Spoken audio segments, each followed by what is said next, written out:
guys, thanks for joining us on Family Life today here on YouTube. Make sure you subscribe. You don't want to miss any episodes, so hit the little bell and you'll get notifications and you won't miss anything. And if this encourages you, like it and share it with your friends. Yeah, share it with your friends. Yeah, welcome to Family Life today. We think one of the best Jesus-centered answers when it relates to this question of what difference can I make, or how will my life matter, or why am I here, that purpose question is the idea of story and being caught up in God's story.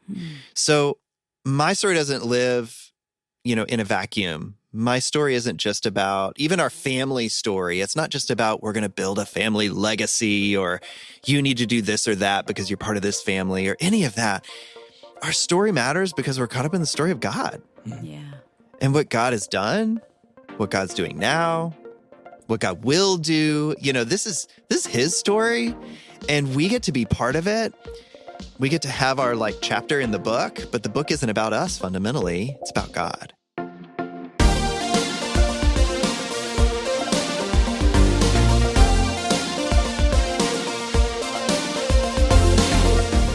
Welcome to Family Life Today, where we want to help you pursue the relationships that matter most. I'm Ann Wilson. And I'm Dave Wilson, and you can find us at FamilyLifeToday.com or on our Family Life app.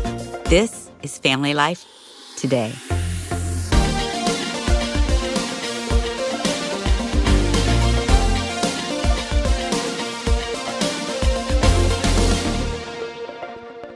I think I know the answer to this question, but do you remember the first time you wondered why you are here? Yes. Your purpose. Yes. Isn't that funny? I that want I our remember? listeners to hear this, because when you told me this 40-some years ago in our first year of marriage, I was sort of shocked. I was in the second grade, and I was in bed. And mind you, I'm going to get teary talking about this. Because of sexual abuse in my past, I would ask deep questions like, why is this happening? I would ask, what's wrong with me? Who am I? But the big question that I would ask is, why am I here? And I would ask that continually. Why am I on this earth? Is there a purpose to it? Because I had a great family, but that abuse was outside the family. And I just felt like something must be wrong with me. And we didn't have much God in our family. We didn't talk about him much, but I thought, if there's a God, is there a purpose to my life? Those are big questions for a little 8-year-old girl. Yeah, I mean, that's why I was shocked. I don't remember thinking that till I was in college. Well, it's funny because I was with my parents when they were 84. I'm on this trip with them. And I said to my dad, Dad, he's 84. Do you remember the first time you asked the question, why am I here? He goes, I've never actually thought that till this very moment. I'm like, what? You're 84? He goes, I've never thought of that, which is so interesting. Oh, yeah. And, her dad, Dick, became sort of my dad because I didn't have a dad. He's my kind of guy. I'm like, God, I relate to that. It's like, you're 84 years old. He had never, and he meant it. Oh, He had really never absolutely. thought about it. So when I remember Ann telling me second grade, I'm like, wow, this woman is deep. Well, there was a lot of pain. Yeah. Yeah. And it's interesting that was behind it. Why are we asking this question Well, we're asking today? this question because we're talking about the 3 big questions teenagers ask. And we have Brad Griffin back in the studio with us today, who's a parent, but also has studied teens and knows what these questions are. So, Brad, welcome back to Family Life Today. Oh, it's so great to be here. I mean, we've had a great conversation with you about the book that you wrote with Kara Powell called The 3 Big Questions That Change Every Teenager, Making the Most of Your Conversations and Connections. And obviously, this is important for all of us, but especially for us as parents. I'm going to say, too, for our listeners, if you have teenagers, get this book. Yeah. Maybe pre-teenagers, get this book. You're going to be fascinated. We couldn't put it down. It's so helpful, encouraging to guide us and helping us. Tell our listeners a little bit about what you do. I know you're at the Fuller Youth Institute. What is that? How does it work? What do you do there? Our mission is equipping parents and leaders to really surround young people with support. We talk about helping young people change the world, and the way that happens is that they have adults in their lives who are with them, who are really with them and on their team. And we do that through research. And I just I'm a research nerd. And so I love listening. Research is just a fancy way of saying listen to people and tell stories about it. And so that's what we do. And we really want to equip people to do what they want to do, which is be better parents, be better leaders. We serve a lot of youth ministry leaders because we focus in on the adolescent years. Well, I thought it was interesting, even in your book in chapter 1, you say the following questions were by far the most common questions that emerged from the interview surveys. I want to just hit some of these because every parent, I would be leaning in like, oh, what are our teens asking? And by the way, these were not the 3 biggies. Right. These were like, they're in these, but you got to sort of filter through these to get to, okay, they're really asking these 3. They're asking, how do I manage anxiety and stress better? Technology, we don't have questions, we kind of got it, which was interesting. 3, generation is diverse, but they have questions about navigating racial pain, questions handling gender identity, sexual orientation, questions about sexuality, questions about safety, questions about drugs, alcohol, vaping. And so these are all these big questions, but then you and Kara kind of took it down to the big 3 because underneath these surface questions, you're saying, no, they really come down to, will you name those again, the big 3? Yeah, the big question of identity, who am I? The big question of belonging, where do I fit? And the big question of purpose, what difference can I make? And today, let's talk about purpose a little bit, but real quick, I know in the book, and we've talked about this, when they ask, who am I, you say, the better answer is you are enough. In Jesus, yes. Yeah. So that's where we sort of landed that one. We did. There's a better answer than, I'm who my friends say I am. I am enough in Christ. Yes. And then with belonging, there's that better answer, that Jesus-centered answer of with. I belong with God. I belong with God's people. The sense that we can provide the presence of God through other people, and that they know they're not alone. That's kind of the heart of belonging is that you're not alone. And with purpose, to go that direction, it may actually be helpful first to talk about the ways that young people are talking about purpose themselves before we get to that Jesus-centered answer. Right. So what we heard, and we spent over 100 hours in in-depth interviews just listening to teenagers talk. And we paired that with survey data, and we looked at other research that's out there on Gen Z and how all this works. And, what we heard was a couple of kind of dominant answers. One of them was around following a script, that I've been given a lot of scripts about how I'm supposed to, why my life matters, why I'm here, what kind of purpose I have in the world. And those scripts are sometimes, they have a lot of God language around them for kids who grow up in the church and in church families. So, for example, there's actually pressure around finding God's will. So, I remember this one teenager named Carrie saying, well, I want to know what God's will is for my life, but I'm afraid I'm going to get it wrong. And, I'm afraid I'm going to go to college and study this thing, and then it's going to be the wrong thing. And then I'm going to have wasted, this time and money. And it was almost this sense of, there are such high expectations for me that to know God's will and to get it right, that if I get it wrong, I'm going to be disappointing the people around me, and I'm going to be disappointing God. And the parents' intent is good. It's good. But the kids are feeling pressure from the parents. Maybe they're dreaming big for their children. Right. I see you doing this. Is that what you're kind of saying? Yeah, absolutely. And sometimes the way we use God language, we don't mean for it to come across as pressure, but it does. And sometimes it's honestly because we don't tell enough stories of failure, enough stories of our own journey of discovery. We don't tell enough stories of, not figuring it all out ourselves right away. The way we sort of narrate what that looks like to find God's will or God's plan for your life. Sometimes that sounds like there's not room for mistakes, or there's not room for discovery. And that's not actually what we mean at all. Another narrative we heard was around helping. I feel like my life matters if I'm helping someone. And helping is a really good thing. And there's all kinds of positive, research correlations with helping, and we could talk all day about how great that is. And there's sort of a shadow side too. There was sort of this sense of, I only matter if I can make somebody happy, or I only matter if I do all these things that, again, people expect me to do. In some kids' cases, there's a lot of expectations around helping in the home, taking care of siblings, or with one young man we talked to, his dad is chronically ill, and part of this kid's daily work as a teenager is taking care of his dad. There's a lot about that that's beautiful, and that is really mature and just what it means to be family. And then there's a part of it too that it's hard for him to see past kind of being stuck in this family situation to what else his purpose might look like in life, because right now he's just helping his family survive. So you've got a whole span there. Well, I'm thinking of kids that maybe their parents have gone through a divorce and now they're in a blended family situation. Mm-hmm. So they're really asking, where do I fit in? And maybe the families are very different in how they're answering those questions too. Did you get any of that in the survey of kids kind of trying to find that balance and identity in that situation? Yeah. Divorce and family separation and blended families, they raise all kinds of questions around the three questions. Yeah.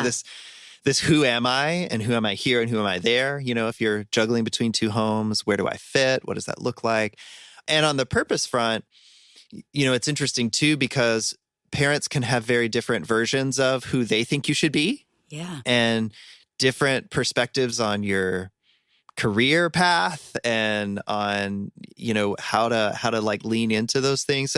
It's a lot to navigate. We definitely heard from kids in those situations who felt pulled. Sometimes what it does is you hold a lot yourself. Yeah. As a kid, as a teenager, because you are making the decision about how to present, in these, and how to answer and how to navigate. And honestly, sometimes kids end up seeing part of their purpose of caring for their parents. This is not only about divorce, but sometimes kids feel like their parents are emotionally dependent on them. Yes. So I've got to make, mom or dad happy. Well, here's what I'm thinking. I was in a blended family, and I don't know about you two, so I want to know if your teenage years were like mine. I'm just sitting here thinking I was so selfish. All I cared about when I was a teen was making me happy. I didn't think about making a difference. I really didn't. I mean, I'm thinking, is the teenage today, are they less selfish than we were? Because I really didn't think. I mean, Anne's thinking about her purpose in life at second grade. I didn't care. I was like, I want to play football. I want to date this girl. I want to get a scholarship. I want to make money. I don't think and I guess I'm just showing my immaturity and my lack of, I didn't think about any of that. I was just like, what's today? Who's going to love me today? How am I going to be successful today at my high school or whatever? Is the teen today different? And again, I'm not saying everybody's like me, but they do wrestle. Yeah. I mean, we raised them. Yeah. It's a different world. And there's stressors and anxiety that they carry that I think's unique to their generation that makes them ask these, who am I? Where do I fit? Am I right? Is that what's happening? Yeah. A couple of responses. So adolescence. Go ahead. You can say I'm very, elementary and immature. That's what you want to say. First thought is, wow, Dave, you just told me everything I need to know about you. I'm going to set your personality aside for a minute. Good. And your own self-absorption. All right. I've matured. I don't think about me anymore. We can explore your purpose in a little bit. So first, adolescence very much is a phase that is self-centered. And developmentally, the focus turns inward. Every teenager in a lot of ways feels like they're on a stage. Yeah. And so, of course, they're going to be performance focused, or feel like everybody's staring at me. That's a really common experience in adolescence. So we also have a research colleague who says, when I was 15, I just wanted to play video games all day. Like, I didn't care about these things that you all are talking about. And there certainly are kids who experience a wide range of motivation. Right. But I also think we, as a society, we put so much into entertainment and distraction and numbing. And we actually provide a lot of ways for teenagers to numb themselves from looking right at the big questions. And so, for that kid who just wants to play video games all day, or that kid who isn't really thinking about, why am I here? What's my meaning in life? Like the big existential side of that. Some of that is because we've given them so many ways to be distracted from what matters. Yeah. And in some ways, it is an escape. Yeah. I was going Because to even say, when I think about my experience, that was an escape you for were me. escaping, Dave. Broken family, alcoholic parents, adultery, blended family. I didn't know where I fit. I felt lost. I felt left. And I found my identity being an athlete. I found my identity being popular. I mean, it was just an escape. I was searching. And I think as parents, we need to watch our kids and see those symptoms. Are they looking for something that we know they're asking this question by the way they're behaving? Brad, let me ask you, the questions, the interview process that you went through with all of these teens, were they church kids?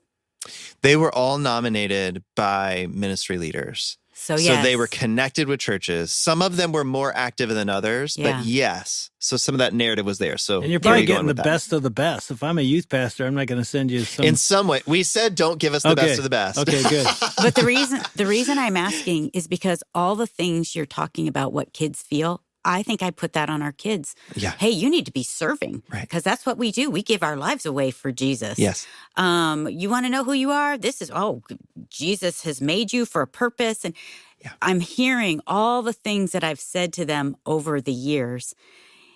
And I'm thinking, man, I think I put a ton of pressure on them. And now our adult sons, some of them have come back and said, when you said all those great things about me, I felt like you were heaping pressure on my back to become that person.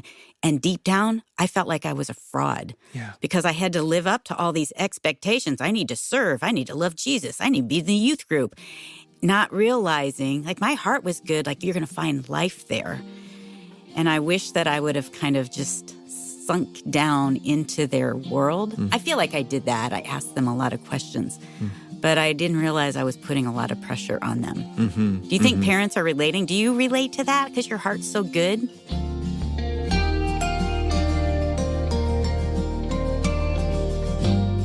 You're listening to Dave and Ann Wilson with Brad Griffin on Family Life Today. We'll hear his answer in just a minute, but first, we'd love to send you a copy of Brad's book, 3 Big Questions That Change Every Teenager.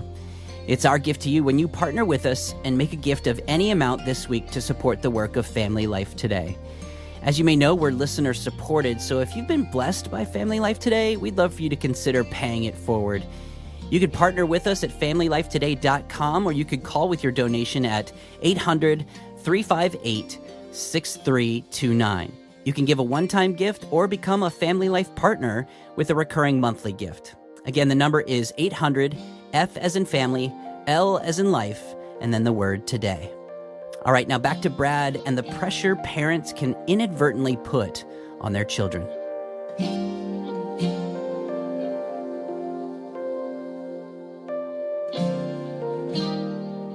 A lot of us too, we don't want our kids to be entitled. We don't want them to. Selfish. We hear these narratives, about young people, and we're thinking, oh, not my kids. My kids are going to know hard work. My kids are going to know responsibility. They're going to know what it means to serve. Things. Yeah. Those are good things. Absolutely. And, there's a few pieces to that. I think we can relieve the pressure by, so now I'm going to get to this Jesus-centered answer for purpose. We think one of the best Jesus-centered answers when it relates to this question of what difference can I make, or how will my life matter, or why am I here, that purpose question is the idea of story and being caught up in God's story. So my story doesn't live, in a vacuum. My story isn't just about, even our family story, it's not just about we're going to build a family legacy, or you need to do this or that because you're part of this family, or any of that. Our story matters because we're caught up in the story of God. Yeah. And what God has done, what God's doing now, what God will do. This is his story, and we get to be part of it. We get to have our chapter in the book, but the book isn't about us fundamentally. It's about God. And in some ways that can relieve pressure. Back to the God's will or God's plan for your life situation. I think we can talk to our kids about that in a way that isn't so pressure laden. It's not like you need to know God's will so that you don't make a wrong decision about college or whatever, or whether to take this job or that job, or, it's God is with you. Like, God's put you in a story, and it's going to be a beautiful and complicated story. There's going to be painful parts of the story. There's going to be amazing, joyful parts of the story. As your parent, if I could, I would make sure that you never, ever experience loss or pain or anything uncomfortable, because I don't want you to go through it. And that's not how life works. That's not how you grow. and this story, we don't know what it's going to turn out to be, but it's God's. And God's with you in it, and you will never be alone. You will never be alone. That's one of the back to bedtime prayers. Yeah. That's one of the prayers I pray over my teenage kids every night, is that they would each know that they're not alone, that God is with them. And I think that's about identity, belonging, and purpose. Me too. Knowing that the presence of God goes with us when we sleep, when we wake, when we stumble through our day, when we fall down and embarrassingly, in middle school in front of everybody and rip our pants and scrape our knee, and we feel so embarrassed and humiliated. And, I want my kids to know in that moment that they're not alone, that God's with them. And that can happen when they're toddlers, when they're babies, of saying, like, we have a grandson that's 2, and I remember just talking to him saying, isn't it amazing that God hears you? He sees you all the time. There's never a time he doesn't see you or hear you. And even our 6-year-olds and 7-year-old grandkids asking this question, I wonder what he has for you. You're not painting the picture that this is what it is, but you're kind of creating the question, I wonder what it will look like. And then I remember even telling our kids, I see this in you, you know, the gifts and their strengths, their passion. Like, isn't it cool? And I think, too, as they get older, of even asking them questions about that. As you were saying, Brad, like, what are you passionate about right now? And even just posing the question, I wonder how God will use that, or if he'll use it in some way. It could just be posing the question. Yeah. I think it's good for us as parents to remember that God's got our kids. Because even as we discussed over the last couple of days, these 3 questions, identity, belonging, purpose, I think we can get so fearful as parents, that, the anxiety and the stress that our teenagers are feeling, that we forget there is a God that's got them. And we're older now and have grandkids and have adult sons, and we can look back and go, all the stress we felt, and we get it. It's normal, and it's part of being a mom or dad. You look back now, don't you? And you go, God was there. Oh, yeah. God had a purpose for them. They've found that. And again, we're not saying they're perfect. We're not saying every kid turns out that way. But at the end of the day, you can lay your head on the pillow at night and rest and go, you know what? As stressed as I am as a parent, and even watching my kids be stressed as teenagers, there's a God that sees them, knows them, loves them, sees us, loves us, is with us, and will take them to the right answer to these 3 big questions that are still the questions we're answering ourselves, but we can trust God at the end of the day. And our mistakes and their mistakes are not going to stop God from being present and being active in their lives. That's David Ann Wilson with Brad Griffin on Family Life Today. Brad has written a book with Kara Powell called 3 Big Questions That Change Every Teenager, Making the Most of Your Conversations and Connections. You can get it at FamilyLifeToday.com or by calling 800-358-6329. That's 800-F as in family, L as in life, and then the word today. If you know anyone who needs to hear conversations like the one you heard today with Brad, we'd love it if you tell them about this station. You can share today's specific conversation from wherever you get your podcasts. And while you're there, it'd really help us out if you'd rate and review us. A lot of blended families are comparing themselves with families that seem harmonious. This can be problematic for several reasons, but tomorrow, Dave and Ann Wilson are going to be talking with our very own Ron Deal about the complexity and beauty of being in a blended family. That's coming up tomorrow. We hope you'll join us. On behalf of David Ann Wilson, I'm Shelby Abbott. We'll see you back next time for another edition of Family Life Today.